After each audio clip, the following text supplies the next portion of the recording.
Tuturuan ko kayong paano gumamit ng Brilliant. Sa paggamit po ng Brilliant, start po gumamit ka ng soap. Ito po soap siya. Para makatipid ka, hatiin mo po ng tatlong beses. Kasi layo mo po sa laging natatalsikan. Pagkatapos mo ng sabon, ngayon tulad ngayong gabi, gagamitin mo ulit pagkatapos ng sabon itong toner. Toner po, lagyan mo pa lang yung bulak, tapos saka mo ipahid-pahid din sa mukha mo para magiging flawless. Siyempre, tiis ganda, tiis-tiis. Pagkatapos po ng toner, ang gagamitin mo, ito pong whitening. Ito po yung night cream. Pagkatapos po ng night cream, syempre tutulog ka na. Kinabukasan, ang gagamitin mo sabon.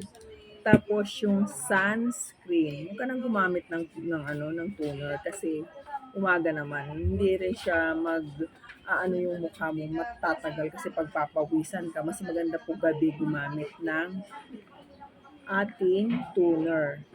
Pag yung toner, 2 to 3 days, di ba, nararamdaman mo medyo mahapdi na, itigil mo na po yung toner.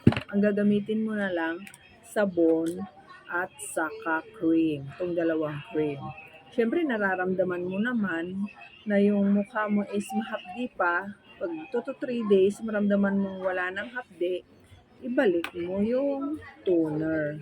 Yung toner kasi ito yung nakakapagpahinog ng mukha mo para pakinisin ni night cream, yung whitening cream.